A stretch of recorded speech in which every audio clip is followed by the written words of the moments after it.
Welcome to SS soft solution. இப்போ நம்ம என்ன பார்க்க போறோம்னா, உங்க கம்பெனி பிசினஸ் அனாலிசிஸ் எப்படி பண்ண போறோம் அப்படின்னு பார்க்க போறோம். அது இந்த எடுத்துக்க லீட்ஸ்ல இருந்து உங்களுக்கு தெரியும். ஓகே, ஸோ இப்போ நாங்கள் எல்லா கம்பெனியும் ப்ராசஸ் பண்றப்போ எல்லா கம்பெனியுமே சும்மா சிம்பிளா லீட்ஸ் வாட்ஸ்அப் வழியாவோ லீட் ஃபார்ம் வச்சே பண்ண மாட்டோம். இப்போ இந்த எக்ஸாம்பிள் இந்த கம்பெனிக்கு வந்து நல்லா கவனிங்க, உங்களுக்கு எப்போ தேவை. Okay, so 3 question maximum 2 to 3 question கேட்டுருவோம். வென் யூ வாண்ட், உங்க பட்ஜெட் என்ன, ஒய் எதுனால கட்டுறீங்க. ஓகே, இதெல்லாம் குவாலிட்டியான லீடு அவங்களாவே ஃபில் பண்ணி அனுப்புறாங்க. ஓகே, இப்போ எனக்கு தேவை ஒரு அதே மாதிரி இதுலயே பாருங்க அனாலிசிஸ் ரிப்போர்ட் வந்துடும். அப்படின்னா எந்த வழியா வந்தாங்க, எந்த கேம்பெயின், எந்த ஆட் செட், எந்த வீடியோ பார்த்து வந்திருக்காங்க, எல்லா ரிப்போர்ட்ஸும் நமக்கு வந்துடும். ஸோ இதை வச்சு என்ன சார் பண்ண முடியும் அப்படிங்கிறப்போ சிம்பிளா ஒரு அனாலிசிஸ் பண்ணி காமிக்கிறேன் பாருங்க. இப்போ இதுல ஃபில்டர் போய்க்கிறேன். இன்னும் நிறைய அனாலிசிஸ் இருக்கு, உங்களுக்கு புரியுற மாதிரி சொல்றேன். இதை ஃபில்டர் போய்க்கிட்டு எனக்கு வந்து இன்வெஸ்ட்மெண்ட் மட்டும் வேணும் அப்படிங்கிறப்போ ஓகே, ஸோ ஒய் அப்படின்னு நான் ஃபில்டர் பண்றேன். இப்போ நல்லா பாருங்க, இன்வெஸ்ட்மெண்ட் ஆலமுறை தனியாக எனக்கு ஃபில்டர் பண்ணி எடுத்துருச்சு. இவங்கெல்லாம் பாருங்க, இது வந்து அனாலிசிஸ். இவங்க வந்து எனக்கு வந்து அவங்களே சொல்லிடணும் குவாலிட்டியா நாட் குவாலிட்டி. ஸோ எல்லாமே அதிலே போட்டுருவாங்க. நீங்க லீட்ஸ் போடுறப்ப பண்ணுவீங்க, உங்க கால் அட்டன் பண்ணியிருக்காங்களா. ஸோ குவாலிட்டின்னு போறதெல்லாம் வந்து நல்ல குவாலிட்டியான லீட்ஸ்னு அர்த்தம். ஓகே, ஸோ அட்டன் பண்ணியிருக்காங்கன்னா ஃபோன் அட்டன் பண்ணியிருக்காங்களா. ஸோ அதை பத்தி இதை பத்தி இருக்கும். இதெல்லாம் ஒரு அனாலிசிஸ்.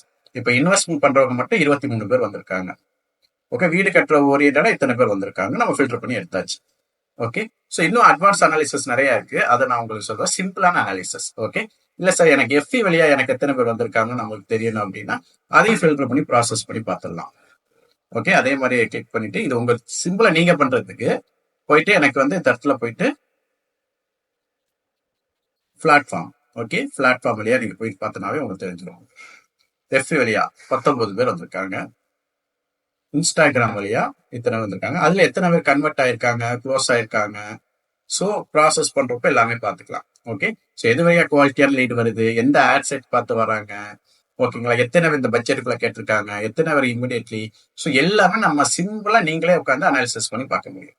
இந்த அட்வான்ஸ் அனாலிசிஸ் நிறைய இருக்கு, அதை நான் உங்களுக்கு ரெடி பண்ணி கொடுத்துருவேன். ஓகே, அடுத்த ஒரு வீடியோல நான் சொல்றேன். ஓகே, அட்வான்ஸ் அனாலிசிஸ் எப்படி பண்றதுன்னு. பட் இது சிம்பிளா நீங்களாவே நம்ம டேட்டா ஒரு சிஆர்எம்ல எந்த வழியா டேட்டா பார்த்து வந்திருக்காங்க, என்னென்ன ஃபார்ம் ஃபில் பண்ணிருக்காங்க, ஃபேஸ்புக் பார்த்து வந்திருக்காங்களா. ஓகே, உங்களை என்ன நிறைய வீடியோ போடுறோம்னு சொல்லியிருக்காங்களா, எந்த வீடியோ ஆட்ஸை பார்த்து வந்திருக்காங்க. ஓகேங்களா, பிளஸ் எந்த மாதிரி ஆடியன்ஸ், இதான் ஆடியன்ஸ். ஓகே, ரீடார்கெட்டா, லுக் லைக்கா, இன்வெஸ்ட்மெண்ட் ஆடியன்ஸா. ஸோ எந்த மாதிரி ஆடியன்ஸை பத்தி டீட்டெயில் ப்ராசஸ் பண்ணி பண்றதா பிசினஸ் அனாலிசிஸ். ஓகே, ஸோ இதை பார்த்துட்டாலே நம்ம நெக்ஸ்ட் மந்த் போகிறோம் அட்வைஸ் நீங்க பண்றப்போ ஓகே, இதுல இருந்து நிறைய என்கொயரி வந்திருக்கு, குவாலிட்டியான என்கொயரி வந்திருக்கு, நம்ம இந்த ரூட்லயே போவோம். ஓகே, இப்போ எக்ஸாம்பிள் வந்து 10 ஆட் செட் போனா 10 100 கொண்டு வைப்போம். இப்போ வந்து நெக்ஸ்ட் மந்த் இல்ல 15 டேஸ் கட்டமோ ஓகே, இதுல இருந்து நிறைய என்கொயரி வந்திருக்குன்னு சொல்லி, இதுல நிறைய கன்வர்ஷன் இருக்குன்னு சொல்லி அந்த பர்டிகுலர் ஆட் செட்ல நம்ம நிறைய அமௌண்ட் போட முடியும். ஸோ இதனால பணம் ரெடியூஸ் ஆகும், குறைக்க முடியும், குவாலிட்டியான லீட்ஸையும் எடுக்க முடியும், நிறைய ஜர்னல் லீட்ஸையும் நம்மளால அவாய்ட் பண்ண முடியும். ஸோ அதான் இந்த பிசினஸ் அனாலிசிஸ்ன்னு சொல்றது. ஸோ இது ரொம்ப ரொம்ப ரொம்ப முக்கியம். ஓகேங்களா, இதை வந்து மேக்ஸிமம் எல்லாருக்குமே உங்களுக்கு பண்ணி தர மாட்டாங்க. இதை நாங்கள் சிஆர்எம் செட்டப்லயே இந்த பிசினஸ் அனாலிசிஸ் பண்ணி தரோம். ஓகே, தேங்க்ஸ் ஃபார் வாட்சிங்.